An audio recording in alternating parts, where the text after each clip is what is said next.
سورة إبراهيم. بسم اللہ الرحمن الرحیم. شروع اللہ کا نام لے کر جو بڑا مہربان نہایت رحم والا ہے.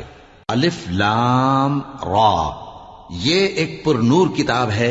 اس کو ہم نے تم پر اس لیے نازل کیا ہے کہ تم لوگوں کو اندھیروں سے نکال کر روشنی کی طرف لے جاؤ، یعنی ان کے پروردگار کے حکم سے عزت والے خوبیوں والے مالک کے راستے کی طرف، یعنی اس اللہ کے راستے کی طرف کہ جو کچھ آسمانوں اور زمین میں ہے سب اسی کا ہے.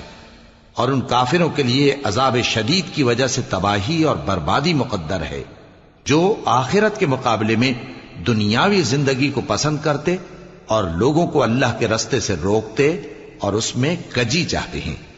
یہ لوگ بڑے دور کی گمراہی میں ہیں، اور ہم نے کوئی پیغمبر نہیں بھیجا مگر وہ اپنی قوم کی زبان بولتا تھا تاکہ انہیں احکام الہی کھول کھول کر بتا دے.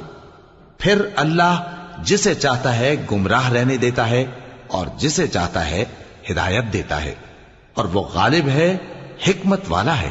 اور ہم نے موسیٰ کو اپنی نشانیاں دے کر بھیجا کہ اپنی قوم کو تاریکیوں سے نکال کر روشنی میں لے جاؤ اور ان کو اللہ کے دن یاد دلاؤ، اور اس میں ان لوگوں کے لیے جو صابر و شاکر ہیں نشانیاں ہیں. اور جب موسیٰ نے اپنی قوم سے کہا کہ اللہ نے جو تم پر مہربانیاں کی ہیں ان کو یاد کرو، جبکہ اس نے تم کو فرعون کی قوم سے رہائی بخشی. وہ لوگ تمہیں برے برے عذاب دیتے تھے اور تمہارے بیٹوں کو مار ڈالتے تھے اور تمہاری لڑکیوں کو زندہ رہنے دیتے تھے، اور اس میں تمہارے پروردگار کی طرف سے بڑی آزمائش تھی. اور جب تمہارے پروردگار نے تم کو آگاہ کیا کہ اگر شکر کرو گے تو میں تمہیں زیادہ دوں گا، اور اگر ناشکری کرو گے تو یاد رکھو کہ میرا عذاب بھی سخت ہے. اور موسیٰ نے صاف صاف کہہ دیا کہ اگر تم اور جتنے اور لوگ زمین میں ہیں سب کے سب ناشکری کرو تو بھی اللہ بے نیاز ہے، قابل تعریف ہے. بھلا تم کو ان لوگوں کے حالات کی خبر نہیں پہنچی جو تم سے پہلے تھے، یعنی نوح اور عاد اور سمود کی قوم اور جو ان کے بعد تھے، جن کا علم اللہ کے سوا کسی کو نہیں.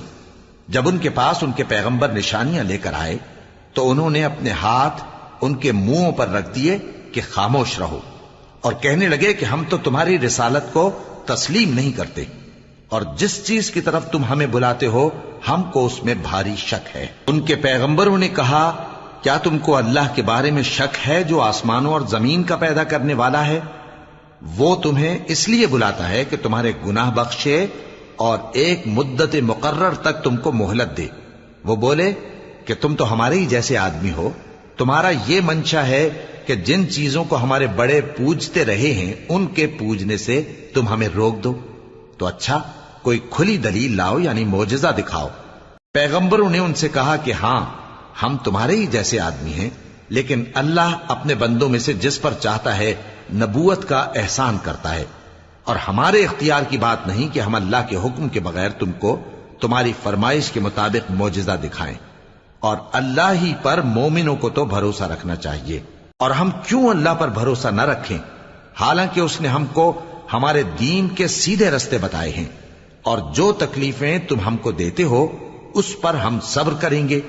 اور اہل توکل کو تو اللہ ہی پر بھروسہ رکھنا چاہیے.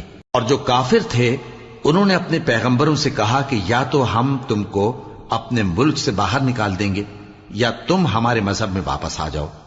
پس ان کے پروردگار نے ان کی طرف وحی بھیجی کہ ہم ظالموں کو ہلاک کر دیں گے اور ان کے بعد تم کو اس زمین میں آباد کر دیں گے.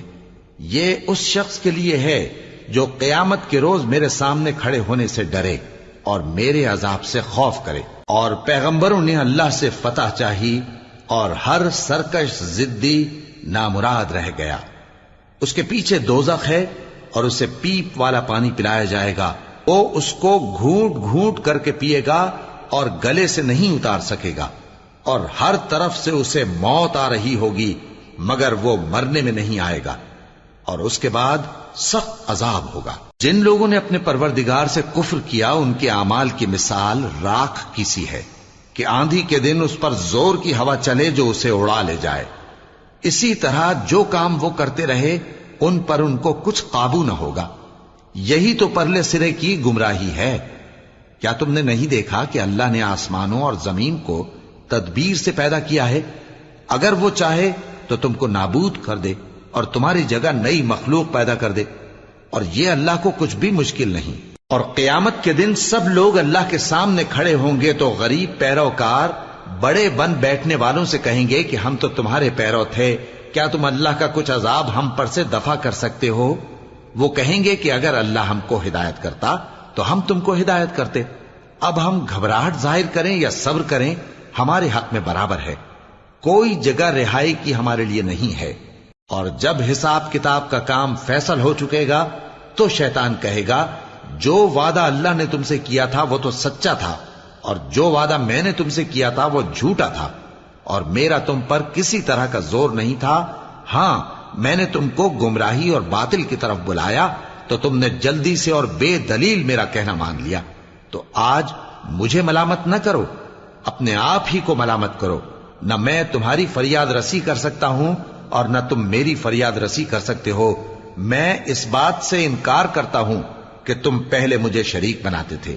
بے شک جو ظالم ہیں ان کے لیے درد دینے والا عذاب ہے۔ اور جو ایمان لائے اور عمل نیک کرتے رہے وہ بہشتوں میں داخل کیے جائیں گے جن کے نیچے نہریں بہہ رہی ہیں۔ اپنے پروردگار کے حکم سے وہ ہمیشہ ان میں رہیں گے، وہاں وہ ہر ملاقات پر ایک دوسرے کو سلام کہیں گے۔ کیا تم نے نہیں دیکھا کہ اللہ نے کلمہ طیبہ کی کیسی مثال بیان فرمائی ہے؟ وہ ایسی ہے جیسے پاکیزہ درخت جس کی جڑ مضبوط ہو اور شاخیں آسمان میں پھیلی ہوں۔ وہ اپنے پروردگار کے حکم سے ہر موقع پر پھل لاتا ہو، اور اللہ لوگوں کے لیے مثالیں بیان فرماتا ہے تاکہ وہ نصیحت حاصل کریں۔ اور ناپاک بات یعنی غلط عقیدے کی مثال ناپاک درخت کی سی ہے کہ وہ زمین کے اوپر ہی سے اکھیڑ کر پھینک دیا جائے، اس کو ذرا بھی قرار و ثبات نہیں۔ اللہ مومنوں کے دلوں کو صحیح اور پکی بات سے دنیا کی زندگی میں بھی مضبوط رکھتا ہے اور آخرت میں بھی رکھے گا۔ اور اللہ بے انصافوں کو گمراہ کر دیتا ہے، اور اللہ جو چاہتا ہے کرتا ہے۔ کیا تم نے ان لوگوں کو نہیں دیکھا جنہوں نے اللہ کے احسان کو ناشکری سے بدل دیا اور اپنی قوم کو تباہی کے گھر میں لا اتارا، یعنی دوزخ میں، کہ سب ناشکرے اس میں داخل ہوں گے اور وہ برا ٹھکانہ ہے۔ اور ان لوگوں نے اللہ کے شریک مقرر کیے کہ لوگوں کو اس کے رستے سے گمراہ کریں۔ کہہ دو کہ چند روز فائدے اٹھا لو، آخر کار تم کو دوزخ کی طرف لوٹ کر جانا ہے۔ اے پیغمبر، میرے مومن بندوں سے کہہ دو کہ نماز پڑھا کریں، اور اس دن کے آنے سے پیشتر جس میں نہ اعمال کا سودا ہوگا اور نہ دوستی کام آئے گی، ہمارے دیے ہوئے مال میں سے پوشیدہ اور علانیہ خرچ کرتے رہیں۔ اللہ ہی تو ہے جس نے آسمانوں اور زمین کو پیدا کیا اور آسمان سے مے برسایا، پھر اس سے تمہارے کھانے کے لیے پھل پیدا کیے اور کشتیوں اور جہازوں کو تمہارے زیر فرمان کیا تاکہ وہ سمندر میں اس کے حکم سے چلیں، اور نہروں کو بھی تمہارے زیر فرمان کیا، اور سورج اور چاند کو تمہارے لیے کام میں لگا دیا کہ دونوں دن رات ایک ڈگر پر چل رہے ہیں، اور رات اور دن کو بھی تمہاری خاطر کام میں لگا دیا، اور جو کچھ تم نے مانگا سب میں سے تم کو عنایت کیا۔ اور اگر اللہ کے احسان گننے لگو تو شمار نہ کر سکو، مگر لوگ نعمتوں کا شکر نہیں کرتے۔ کچھ شک نہیں کہ انسان بڑا بے انصاف ہے، ناشکرا ہے۔ اور جب ابراہیم نے دعا کی کہ اے میرے پروردگار، اس شہر کو لوگوں کے لیے امن کی جگہ بنا دے، اور مجھے اور میری اولاد کو اس بات سے کہ بتوں کی پرستش کرنے لگیں بچائے رکھیو۔ اے پروردگار، انہوں نے بہت سے لوگوں کو گمراہ کیا ہے، سو جس شخص نے میرا کہا مانا وہ میرا ہے، اور جس نے میری نافرمانی کی تو تو بخشنے والا ہے، مہربان ہے۔ اے پروردگار، میں نے اپنی اولاد ایک وادی میں جہاں کھیتی نہیں، تیرے عزت و ادب والے گھر کے پاس لا بسائی ہے۔ اے پروردگار، تاکہ یہ نماز پڑھیں، سو تو لوگوں کے دلوں کو ایسا کر دے کہ ان کی طرف جھکے رہیں، اور ان کو میووں سے روزی دیتے رہنا تاکہ تیرا شکر کریں۔ اے پروردگار، جو بات ہم چھپاتے اور جو ظاہر کرتے ہیں تو سب جانتا ہے، اور اللہ سے کوئی چیز مخفی نہیں، نہ زمین میں نہ آسمان میں۔ اللہ کا شکر ہے جس نے مجھ کو بڑی عمر میں اسماعیل اور اسحاق بخشے، بے شک میرا پروردگار دعا سننے والا ہے۔ اے پروردگار، مجھ کو ایسی توفیق عنایت کر کہ نماز پڑھتا رہوں اور میری اولاد کو بھی یہ توفیق بخش۔ اے پروردگار میری دعا قبول فرما۔ اے پروردگار حساب کتاب کے دن میری اور میرے ماں باپ کی اور مومنوں کی مغفرت کیجو۔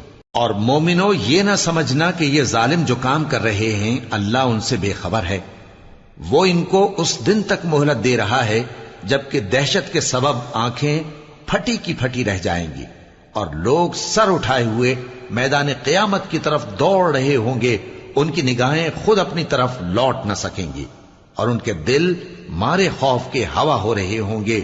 اور لوگوں کو اس دن سے آگاہ کر دو جب ان پر عذاب آ جائے گا، تب ظالم لوگ کہیں گے کہ اے ہمارے پروردگار ہمیں تھوڑی سی مہلت عطا کر تاکہ ہم تیری دعوت توحید قبول کریں اور تیرے پیغمبروں کے پیچھے چلیں۔ تو جواب ملے گا کیا تم پہلے قسمیں نہیں کھایا کرتے تھے کہ تم کو اس حال سے جس میں تم ہو زوال نہیں ہوگا؟ اور جو لوگ اپنے آپ پر ظلم کرتے تھے تم ان کے مکانوں میں رہتے تھے اور تم پر ظاہر ہو چکا تھا کہ ہم نے ان لوگوں کے ساتھ کس طرح کا معاملہ کیا تھا اور تمہارے سمجھانے کے لیے مثالیں بیان کر دی تھیں، اور انہوں نے بڑی بڑی تدبیریں کی اور ان کی سب تدبیریں اللہ کے ہاں لکھی ہوئی ہیں۔